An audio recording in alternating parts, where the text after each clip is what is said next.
Le Journal de la Ville, le premier magazine de l'information provinciale.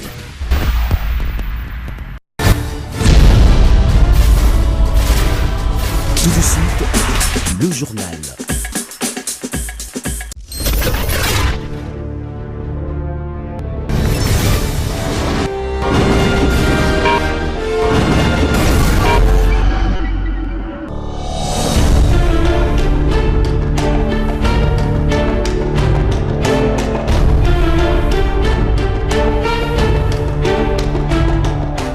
Bienvenue à cette nouvelle édition du Journal de la Ville, mesdames et messieurs. Merci de nous faire confiance. Le Bureau conjoint des Nations Unies aux droits de l'homme s'est dit inquiet de ce qui s'est passé hier au Parlement et appelle les uns et les autres à la retenue et de se rendre compte qu'il n'est plus possible de revenir en arrière. La Belgique, à travers son ministère des Affaires étrangères, du commerce extérieur et de la coopération au développement, s'est dit prête à contribuer à la mise en œuvre des importantes réformes présentées suite aux consultations menées par le chef de l'État, Félix-Antoine Tshisekedi Tshilombo, et réitère sa disponibilité et son souhait de collaborer de manière durable et fructueuse. Célébration ce 9 décembre de la Journée internationale de la lutte contre la corruption.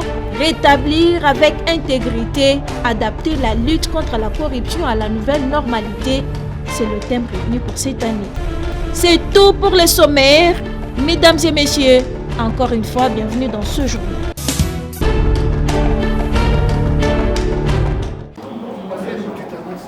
La société civile de la République démocratique du Congo salue le discours du chef de l'État Félix-Antoine Tshisekedi Tshilombo après avoir tenu les consultations présidentielles avec les différentes forces vives politiques et sociales du pays. Cette dernière s'est dite satisfaite de la prise en compte de ces recommandations parmi les décisions prises par le président de la République. La société civile de la République démocratique du Congo s'est réjouie de ce que les grandes lignes de son cahier de charges se soient retrouvées dans l'adresse du chef de l'État, de même que les décisions annoncées s'inscrivent dans la motivation de notre pétition lancée déjà 15 mois, ici même devant vous. Rappelez-vous qu'elle visait essentiellement deux objectifs, à savoir la fin de la coalition FCC-CACH, la dissolution de l'Assemblée nationale. Par ailleurs, la société civile invite la population dans son ensemble à se ranger derrière le magistrat suprême en vue de l'effectivité de l'état de droit et l'émergence du peuple congolais, après avoir vanté le courage de ce dernier et ses qualités de rassembleur.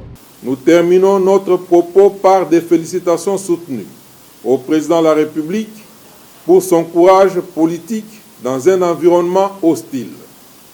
Lèvons-nous et accompagnons notre président de la République pour l'effectivité de l'état de droit dans toutes les institutions publiques et l'émergence du Congolais nouveau selon l'esprit sans cesse prôné par lui.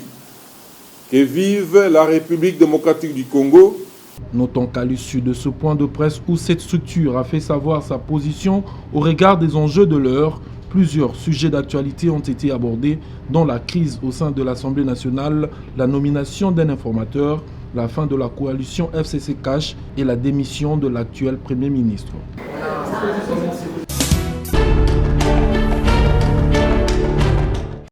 Malgré la pétition initiée contre Janine Mabunda et son bureau, Raphaël Lou, le secrétaire général adjoint du MSR en charge de l'implantation et organisation, affirme que la majorité parlementaire est toujours maintenue par le FCC. La majorité est identifiée au début de la législature.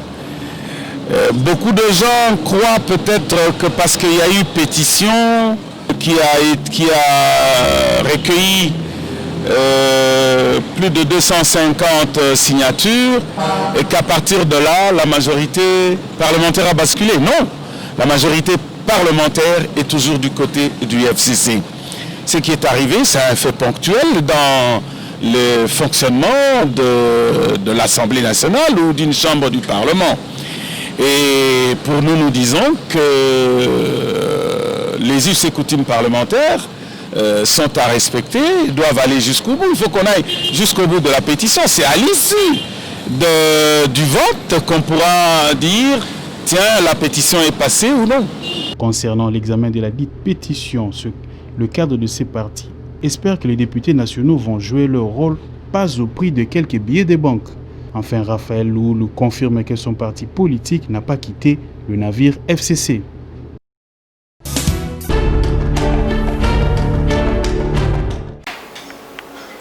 Le président du Grand Équateur, Didier Ekabela Litenge, salue la décision courageuse du chef de l'État, Félix-Antoine Tshisekedi Tshilombo, celle de mettre fin à la coalition FCC Cash et de nommer un informateur. L'accord FCC Cash, nous l'avions dit, a été non seulement suicidaire pour le chef de l'État, mais également un complot contre la République démocratique du Congo, où certaines personnes se prenaient pour des héritiers testamentaires du roi Léopold II. La décision courageuse prise par le chef de l'État, Félix Tshilombo, est salvatrice pour la nation congolaise. Et pour dire mieux, cette décision restitue à la population congolaise sa dignité longtemps bafouée par l'occupation. Toute personne est prise d'un esprit du souci de l'avenir de la RDC et du devenir de son peuple ne peut que saluer cette décision. Cependant, le président de l'Équateur en marche demande au président de la République de tenir compte des 4 espaces linguistiques dans tout ce qu'il va prendre comme décision. Nous, Grand Équateur en marche, Bio, espace bloc de l'Ouest, saluons la courageuse décision du chef de l'État et lui demandons de tenir compte des 4 espaces linguistiques et des 2 blocs Est-Ouest dans tout ce qu'il prendra comme décision. Nous l'encourageons à ne pas baisser les bras car il s'est déjà baigné. On ne se baigne pas dans une rivière qui coule 2 fois. Ce qui a été fait, qui continue avec les réformes déjà entreprises. Il a le soutien de la population.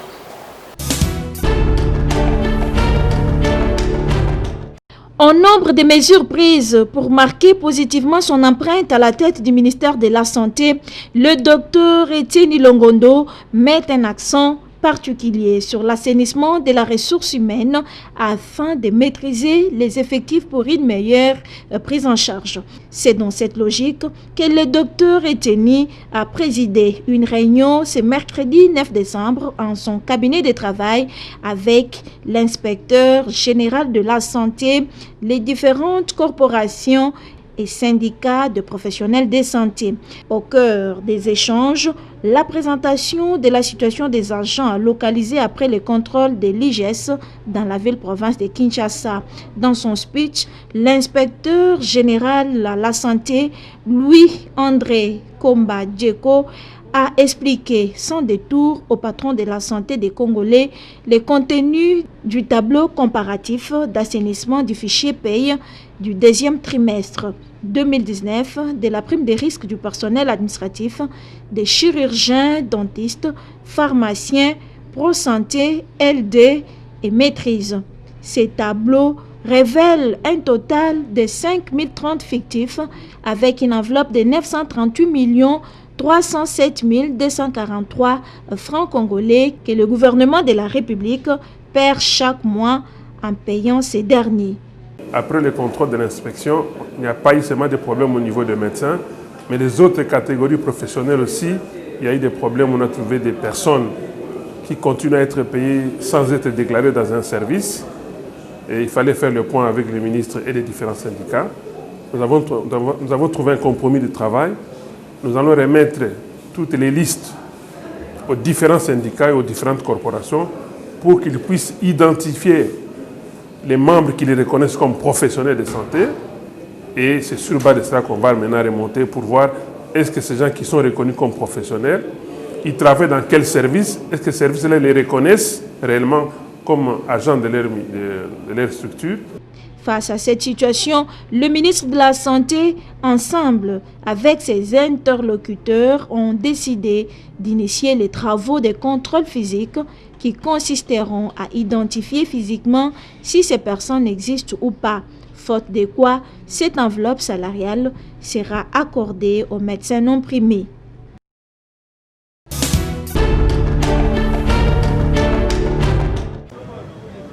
Comme annoncé, les jeunes du collectif de mouvement citoyen G24 sont descendus dans la rue le lundi 7 décembre 2020 pour sensibiliser la population sur le bien fondé du paiement de taxes et impôts relatifs à l'identification et registre des appareils mobiles RAM. Bravant la fatigue et la chaleur sous un soleil de plomb, ces jeunes, chemin faisant, ne se sont pas lassés de mobiliser la population quinoise en distribuant des tracts, mais aussi en expliquant à tout passant les avantages de cette opération. Aujourd'hui, nous avons pris la décision de venir sensibiliser cette grande masse que vous-même vous avez constatée ici. Le message est très bien passé, nous sommes très satisfaits. Nous avons trouvé une population disposée à recevoir le message. Ils nous ont soutenus, ils ont montré leur attachement au projet RAM. Et c'est cela notre grande fierté en ce moment. Déterminé à accompagner le ministre des tutelles à travers cette vaste campagne, le G24 projette dans le jour qui suivent d'autres descentes dans certains points chauds de la capitale et même en province. Et nous vous annonçons que c'est une grande campagne. À Kinshasa, nous avons ciblé des grands points chauds. Aujourd'hui, Victoire, les lendemains, nous serons rond-point Ngaba. Après une série en 2021, déjà au début, nous serons dans les provinces, où nous allons aussi sensibiliser la population sur les biens fondés. Pour votre gouverne, je vous rappelle que le RAM ici, selon les messages que nous avons annoncés, permet à ce que la population soit en mesure de savoir la qualité du téléphone qu'il faut acheter. Parce qu'il y a des téléphones contrefaits qui apportent des maladies dans la santé. Il importe de noter que parmi les côtés positifs de cette initiative qui vise à certifier et identifier les appareils mobiles utilisés en RDC, l'on note la lutte contre la piraterie, la prévention contre certaines maladies, l'assainissement du secteur en vue de faciliter les investissements et réduire le chômage, mais aussi garantir et promouvoir la sécurité du peuple congolais au niveau national. Ça va faire quoi ?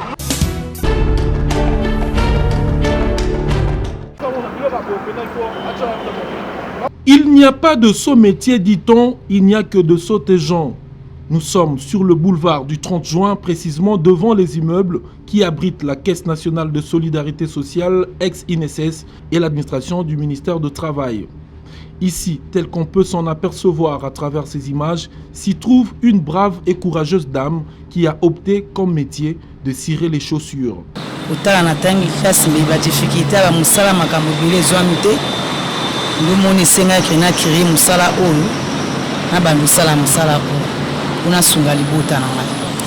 Déjà 6 ans. On a beaucoup de difficultés parce que nous avons exposé. En plein boulevard, nous avons des difficultés.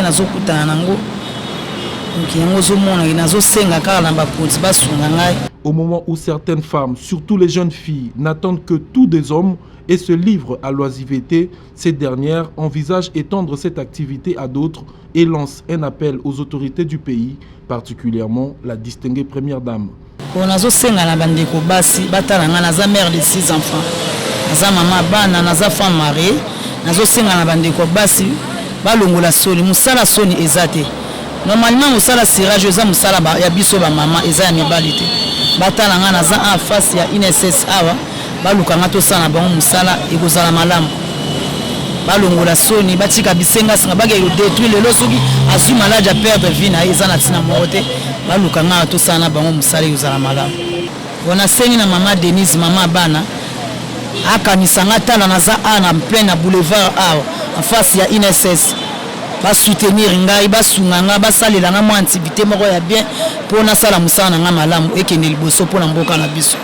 Aux amener, la valeur n'attend point le nombre d'années. Il est donc impérieux et crucial que la société congolaise ainsi que les décideurs portent leur regard particulièrement sur cette dame qui se distingue dans la communauté à travers son esprit entrepreneurial, son sens d'autonomisation et d'autoprise en charge.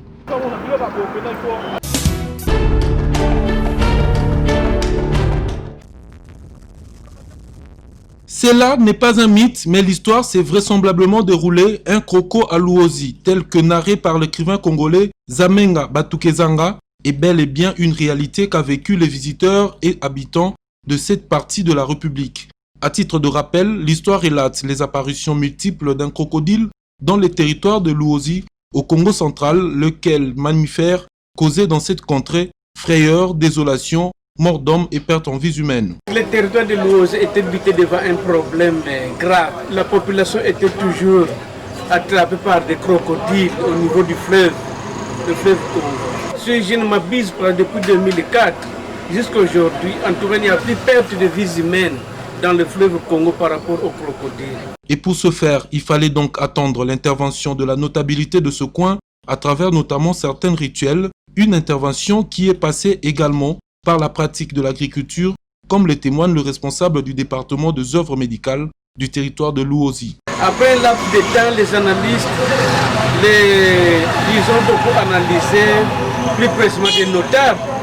Ils ont dit que non, les crocodiles ne peuvent plus continuer de manger les gens, d'attraper toujours les gens dans le fleuve, mais plutôt que le crocodile devrait tenir une houe, la houe qu'il devrait utiliser pour faire des travaux champêtres, notamment pour avoir des aliments agricoles.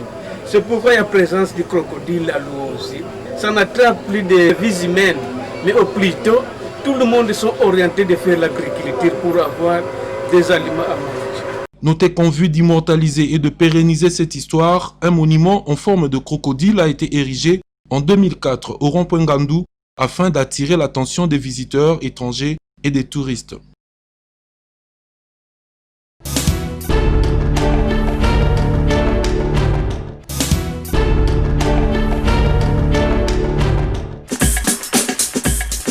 Nous sommes arrivés à la fin de ce journal de la ville, mesdames et messieurs. Merci pour votre fidélité. Le prochain rendez-vous est pris pour ce jeudi.